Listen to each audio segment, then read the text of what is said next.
Good evening mga kababayan. Ayan, ako po. Mag-ingat tayo sa baha ngayon. Kamusta po kayong lahat? Naku, ingat, ingat, ingat. Naku po. Ito na. Mukhang may magandang balita mga kababayan. May susuko na.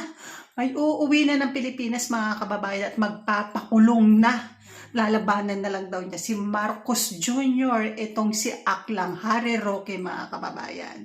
At ito pa ang kanyang inamin. Talagang delikado at walang laban si Duterte, dating Pangulo Duterte dyan sa ICC. Mga kababayan, panoorin natin to.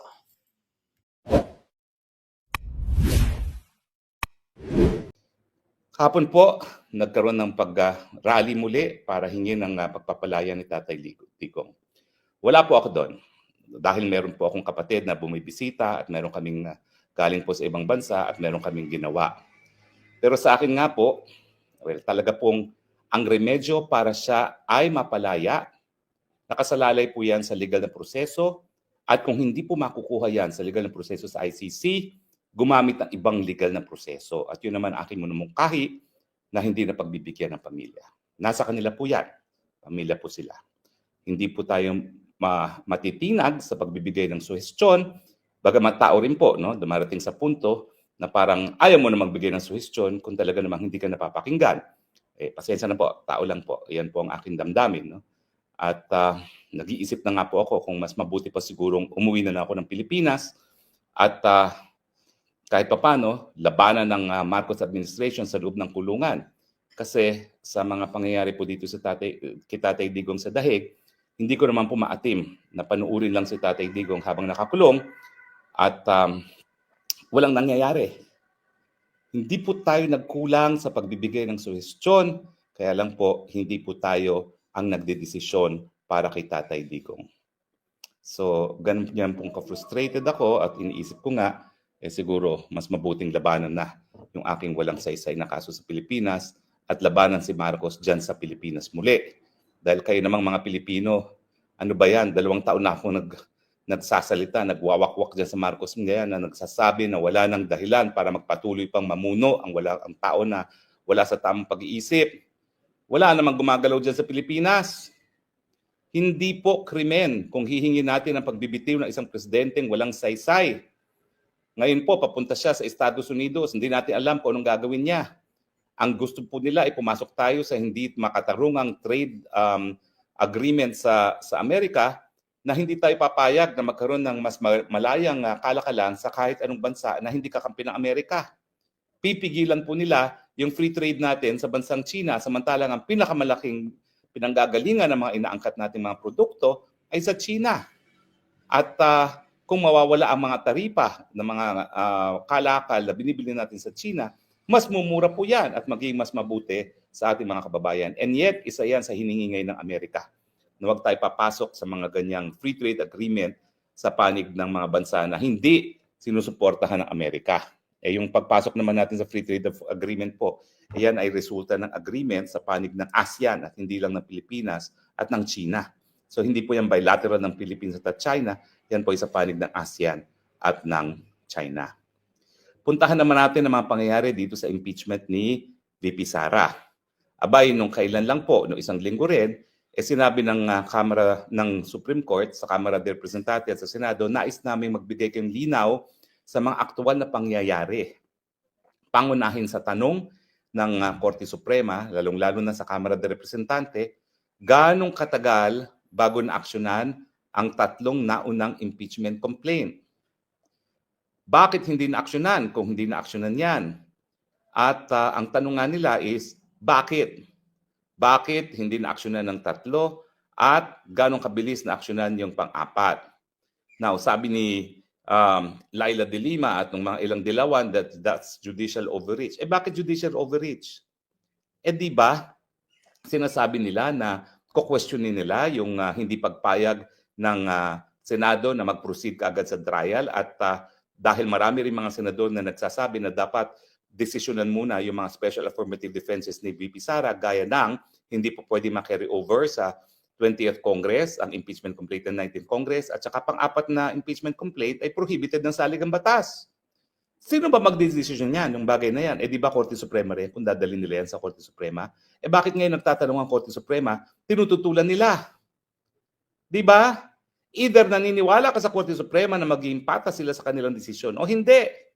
Gaya na ako ngayon, naniniwala sa ICC na mukhang mailap ang katarungan dyan para kay Tatay Digong. Dahil parang naghahanap sila ng dahilan para sila ay hindi mabuwag. At ang tanging kasong linilitis nila ngayon ay ang kaso ni Tatay Digong. Kaya nga sa tingin ko, mukhang malabo ang laban ni Tatay Digong dyan, no? Dahil it's an existential issue already. Pero pagdating sa Korte Suprema, kung hindi kayo naniniwala sa Korte Suprema, bakit niyo pa sinasabi na ididimanda niyo ang Senado kapag sila ay hindi nagpatuloy sa trial proper? At kung ididismiss yan dahil sa mga special and affirmative defenses ni VP, gaya nga nung walang carryover at saka yung barred ang pang-apat na impeachment complaint. Pero sa akin, napakagandang development yan para kita kay VP Sara. Bakit? Dahil tinitignan na nga ng Korte Suprema. Meron ba talagang paglabag dun sa prohibition na iisang impeachment complaint lang ang dapat maisampa sa isang impeachable officer? Kaya nais nilang malaman kung anong ginawa ng Kamara de Representante dun sa first, second, and third, kailan na ihain yung first, second, and third, ano naging aksyon, at bakit naaksyonan kaagad yung fourth impeachment complaint.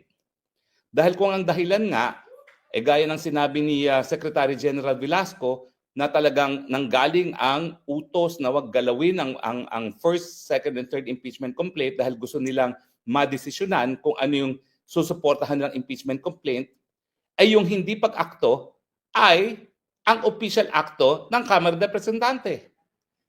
Ang argumento kasi nila, sabi daw sa Francisco, ang initiation is filing of the impeachment complaint and action on the part of the House.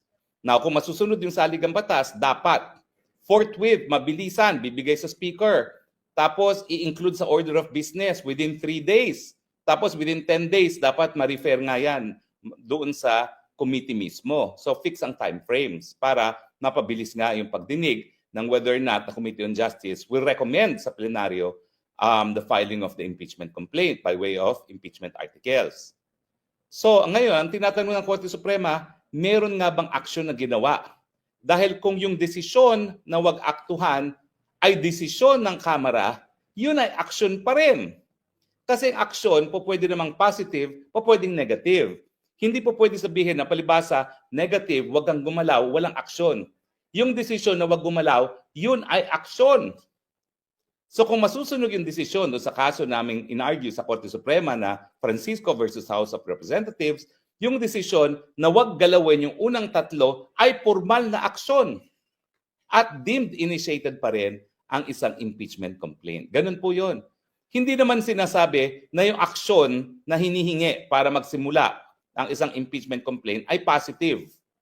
Po pwedeng negative. Action pa rin yon. Kumbaga sa exam, anong aksyon ang gagawin ng isang teacher sa isang estudyante? Po pwedeng ipasa, po pwedeng ibagsak. Pero hindi ibig sabihin na palibasa binagsak, walang aksyon. Aksyon yung pagbagsak. Ganon din yung gawain ng Kamara de Representante. Kapag merong impeachment complaint at hindi rin-refer sa Speaker, yan ay isang aksyon. Ano yung naging aksyon? Huwag i-refer kay Speaker. Merong dahilan yan kasi mandatory sa saligang batas na dapat i-refer ka agad kay Speaker. Di ba? So sa akin, pabor kay BP Sara yan. Kasi kinukonsidera na ngayon ng hukuman, sa tingin ko lang, no? Ako naman, hindi ako partido sa kasong yan. So pwede naman ako magsalita. Bahagi yan ng ating kalayaan ng malayang pananalita. Sa tingin ko, tinitignan nila kung action nga ba yung pag-upo ni Secretary General Velasco dun sa tatlong naunang impeachment complaint dahil lang nakasagad sa saligang batas, dapat refer niya kaagad dito kay Speaker at si Speaker naman, dapat refer kaagad sa Committee on Justice. So sa akin, hindi rin tama na ngawa ng ngawa yung mga dilawan at mga loyalista na dapat ituloy ang trial on the merits. Bakit mo itutuloy sa trial on the merits? Merong special and affirmative defenses. Yung special and affirmative defenses yan, yung mga kadahilanan kung bakit hindi dapat matuloy ang trial on the merits. At kapag ang dahilan naman na ini-invoke ay dahil merong paglabag sa saligang batas, hindi ba obligasyon hindi lamang ng Korte Suprema, kung hindi ng Senado rin, na itaguyod ang ating saligang batas? kung talagang ang pang-apat na impeachment complaint ay barred because of the one impeachment per year rule ng saligang batas, edi dapat yan itaguyod hindi lang ng Korte Suprema, kung hindi ng Senado na rin. Well, mas mabuti sana kung ang hudikatura ang mauunang magdesisyon sa bagay nito. Nang sa ganun, susunod na lang ang Senado.